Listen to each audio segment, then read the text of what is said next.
ಟಿವಿ9 digital ಸ್ಪೆಷಲ್ಗೆ ಸ್ವಾಗತ. ನಾನು ಅವಿನಾಶ್ ಶಿವನ್. ಚುನಾವಣೆ ಬಾಂಡ್ಗಳ ಮೂಲಕ ಸುಲಿಗೆ ಮಾಡಲಾಗಿದೆ ಎಂಬ ಆರೋಪಕ್ಕೆ ಸಂಬಂಧಪಟ್ಟ ಹಾಗೆ ಕೇಂದ್ರ ಸಚಿವೆ ನಿರ್ಮಲಾ ಸೀತಾರಾಮನ್ ವಿರುದ್ಧ ಎಫ್ಐಆರ್ ದಾಖಲಿಸುವಂತೆ ತಿಲಕ್ ನಗರ ಪೊಲೀಸರಿಗೆ 42ನೇ ಎಸಿಎಂಎಂ ಕೋರ್ಟ್ ಆದೇಶವನ್ನು ಹೊರಡಿಸಿದೆ. ಹಾಗಾದ್ರೆ ಏನಿದು ಪ್ರಕರಣ? ಯಾಕೆ ಎಫ್ಐಆರ್ ಅನ್ನು ಹೊರಡಿಸುವಂತೆ ಆದೇಶ ಬಂದಿದೆ? ಎಲ್ಲಿಂದ ಶುರುವಾಯಿತು? ಇದೆಲ್ಲದರ ಬಗ್ಗೆ ಕೂಡ ವಿವರವಾಗಿ ತಿಳಿಸ್ತಾ ಹೋಗ್ತೀವಿ.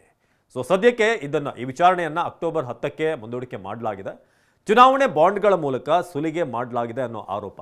ಹೀಗಾಗಿ ಕೇಂದ್ರ ಸಚಿವೆ ನಿರ್ಮಲಾ ಸೀತಾರಾಮನ್, ನಳಿನ್ ಕುಮಾರ್ ಕಟೀಲ್, BY ವಿಜೇಂದ್ರ ವಿರುದ್ಧ ಜನಾಧಿಕಾರಿ ಸಂಘರ್ಷ ಪರಿಷತ್ನ ಈ JSP ಏನಿದೆ ಅದರ ಆದರ್ಶ್ ಆರ್ ಅಯ್ಯರ್ ಅನ್ನೋ ವ್ಯಕ್ತಿ ಬೆಂಗಳೂರಿನ ಜನಪ್ರತಿನಿಧಿಗಳ ವಿಶೇಷ ನ್ಯಾಯಾಲಯಕ್ಕೆ ಒಂದು ಖಾಸಗಿ ದೂರನ್ನ ಸಲ್ಲಿಸಿದ್ರು. ಈ ದೂರು ಸಂಬಂಧ ವಿಚಾರಣೆ ನಡೆಸಿದೆ 42ನೇ ಎಸಿಎಂಎಂ ಕೋರ್ಟ್. ಈ ದೂರಿನ ಪ್ರತಿ ಹಾಗೂ ದಾಖಲೆ ಠಾಣೆಗೆ ಕಳಿಸೋದಕ್ಕೆ ಸೂಚಿಸಿ ಆದೇಶವನ್ನ ಹೊರಡಿಸಿದೆ. ಬೆಂಗಳೂರಿನ ತಿಲಕ್ ನಗರ ಠಾಣೆಗೆ ಕಳಿಸುವಂತೆ ಕೋರ್ಟ್ನ ಕಚೇರಿಗೆ 42ನೇ ಎಸ್ಎಂ ಜಡ್ಜ್ ಸೂಚನೆಯನ್ನು ಕೊಟ್ಟಿದ್ದಾರೆ. ಎಫ್ಐಆರ್ ನಿರೀಕ್ಷೆಯಲ್ಲಿ ಈ ವಿಚಾರಣೆ ಏನಿದೆ ಅಕ್ಟೋಬರ್ 10ನೇ ತಾರೀಕು ಅದನ್ನು ಮುಂದೂಡಿಕೆ ಮಾಡಲಾಗಿದೆ.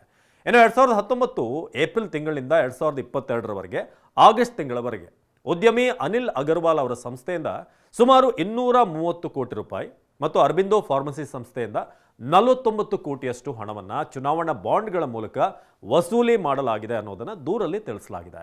ಚುನಾವಣಾ ಬಾಂಡ್ಗಳ ಮೂಲಕ ಕೋಟ್ಯಾಂತರ ರೂಪಾಯಿ ಸುಲಿಗೆ ಮಾಡಲಾಗಿದೆ ಅನ್ನೋ ಆರೋಪಕ್ಕೆ ಸಂಬಂಧಪಟ್ಟ ಹಾಗೆ ಕೇಂದ್ರ ಹಣಕಾಸು ಸಚಿವೆ ನಿರ್ಮಲಾ ಸೀತಾರಾಮನ್ ಸೇರಿದ ಹಾಗೆ ಇತರರ ವಿರುದ್ಧ ಎಫ್ಐಆರ್ ದಾಖಲಿಸೋದಕ್ಕೆ ಈಗ ಜನಪ್ರತಿನಿಧಿಗಳ ವಿಶೇಷ ಕೋರ್ಟ್ ಆದೇಶವನ್ನು ಕೊಟ್ಟಿದೆ.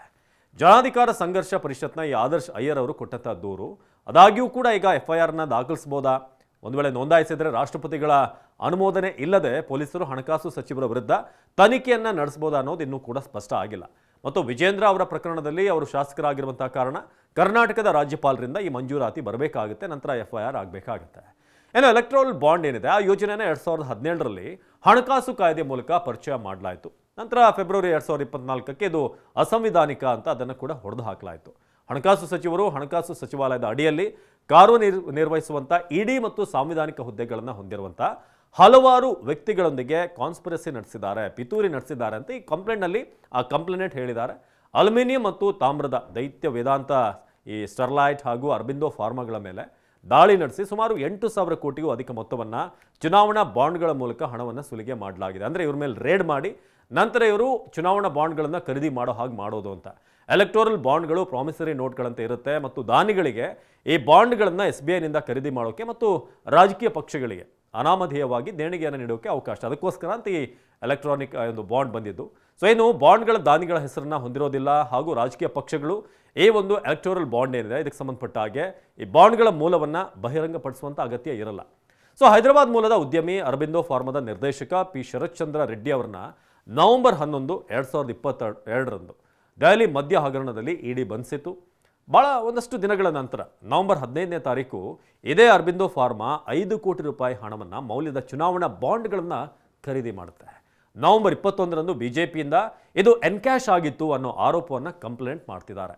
ಇನ್ನು ಜೂನ್ 2023ರಲ್ಲಿ ಅನುಮೋದನೆ ಪಡೆದ ನಂತರ ಅರಬಿಂದೋ ಫಾರ್ಮಾ ನವೆಂಬರ್ 2023ರಲ್ಲಿ BJPಗೆ ಹೆಚ್ಚುವರಿಯಾಗಿ 25 ಕೋಟಿಯನ್ನು ಕೊಟ್ಟಿದೆ. ಒಟ್ಟಾರೆಯಾಗಿ ಕಂಪನಿ 52 ಕೋಟಿ ಮೌಲ್ಯದ ಎಲೆಕ್ಟೋರಲ್ ಬಾಂಡ್ಗಳನ್ನು ಖರೀದಿ ಮಾಡಿತ್ತು ಅಂತ ಈಗ ಆರೋಪ ಮಾಡಲಾಗಿದೆ.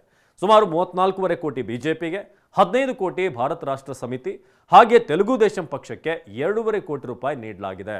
ಅಂದರೆ ಇವರು ಇಡಿ ಮೂಲಕ ರೇಡನ್ನು ಮಾಡಿಸಿ ನಂತರ ಎಲೆಕ್ಟ್ರೋರಲ್ ಬಾಂಡ್ಗಳನ್ನು ಖರೀದಿ ಮಾಡೋ ಹಾಗೆ ಎಕ್ಸ್ಟಾರ್ಷನ್ ಮಾಡಲಾಗಿದೆ ಅನ್ನೋದು ಆರೋಪವನ್ನು ಮಾಡಲಾಗಿದೆ. ಇದಕ್ಕೆ ಸಂಬಂಧಪಟ್ಟ ಹಾಗೆ ಎಫ್ಐಆರ್ ದಾಖಲಿಸಬೇಕು ಅಂತ ತಿಳಿಸಲಾಗಿದೆ. ಹಾಗಾದರೆ ಏನಾಗುತ್ತೆ? ಯಾಕಂದರೆ ಸಿದ್ದರಾಮಯ್ಯ ಕೂಡ ಇದೇ ವಿಚಾರಕ್ಕೆ ಸಂಬಂಧಪಟ್ಟ ಹಾಗೆ ನಿರ್ಮಲಾ ಸೀತಾರಾಮನ್ ಅವರು ಕೂಡ ರಾಜೀನಾಮೆ ಕೊಡ್ತಾರಾ, ಒಂದಷ್ಟು ರಾಜ್ಯದ ನಾಯಕರುಗಳು ಕೂಡ ಇದ್ದಾರಲ್ಲ ಅವರೆಲ್ಲ ರಾಜೀನಾಮೆ ಕೊಡ್ತಾರಾ ಅನ್ನೋ ಪ್ರಶ್ನೆಯನ್ನು ಈ ಮುಡಾ ವಿಚಾರಕ್ಕೆ ಸಂಬಂಧಪಟ್ಟ ಹಾಗೆ ಈಗ ಸಿದ್ದರಾಮಯ್ಯ ಕೇಳ್ತಿದ್ದಾರೆ. ನಿರ್ಮಲಾ ಸೀತಾರಾಮನ್ ಅವರ ಮೇಲೂ ಕೂಡ ಈಗ ಆರೋಪ ಇದೆ, ಅವರು ಕೂಡ ರಾಜೀನಾಮೆ ಕೊಡಲಿ. ಅದೇ ರೀತಿಯಾಗಿ ಎಲ್ಲದರ ಮೂಲ ಪ್ರಧಾನಿ ನರೇಂದ್ರ ಮೋದಿ ಎಲೆಕ್ಟೋರಲ್ ಬಾಂಡ್ ಏನಿದೆ ಅವರ ಒಂದು ಸರ್ಕಾರದಿಂದ ಬಂದಂಥ ವಿಷನ್. ಆ ಕಾರಣಕ್ಕೆ ಅವರು ಕೂಡ ರಾಜೀನಾಮೆ ಕೊಡಬೇಕಾಗುತ್ತೆ, ಕೊಡ್ತಾರಾ ಅಂತ ಸಿದ್ದರಾಮಯ್ಯ ಪ್ರಶ್ನೆ ಮಾಡ್ತಿದ್ದಾರೆ. ಇದು ನಿರ್ಮಲಾ ಸೀತಾರಾಮನ್ ಯಾವ ಕಾರಣಕ್ಕೆ ಅವರ ವಿರುದ್ಧ ಎಫ್ಐಆರ್ ಹೊರಡಿಸುವಂತೆ ಆದೇಶವನ್ನು ನೀಡಲಾಗಿದೆ ಅನ್ನೋದರ ಬಗ್ಗೆ ಡೀಟೇಲ್ ಕಾದು ನೋಡಬೇಕು. ಅದಕ್ಕೆ ಅವಕಾಶ ಇದೆಯಾ ಇಲ್ಲಿ ರಾಜ್ಯ ಪೊಲೀಸರಿಗೆ, ಹೇಗೆ ಅನ್ನೋದ್ರ ಬಗ್ಗೆ, ಹಾಗೆ ಮುಂದಿನ ಹಂತದಲ್ಲಿ ಏನಾಗುತ್ತೆ, 10ನೇ ತಾರೀಕು ವಿಚಾರಣೆ ಆಗುತ್ತೆ. ಇದರಲ್ಲಿ ಎಲೆಕ್ಟೋರಲ್ ಬಾಂಡ್ ವಿಚಾರವಾಗಿ ಏನಾದರೂ ಹಸ್ತಕ್ಷೇಪ ಆಗಿದೆಯಾ ಆರ್ಥಿಕ ಇಲಾಖೆ ಕಡೆಯಿಂದ ಏನು ಅನ್ನೋದು ಕಾದು ನೋಡಬೇಕಾಗಿದೆ. ಇದಾಗಿತ್ತು ನಿರ್ಮಲಾ ಸೀತಾರಾಮನ್ ಅವರ ವಿಚಾರಕ್ಕೆ ಸಂಬಂಧಪಟ್ಟ ಹಾಗೆ ಏನು ಡೀಟೇಲ್ಸ್ ನಿಮಗೆ ಕೊಡುವಂಥ ಒಂದು ಪ್ರಯತ್ನ. ನಿರಂತರ ಸುದ್ದಿಗಾಗಿ ನೋಡ್ತಾ ಇರಿ ಟಿವಿ9.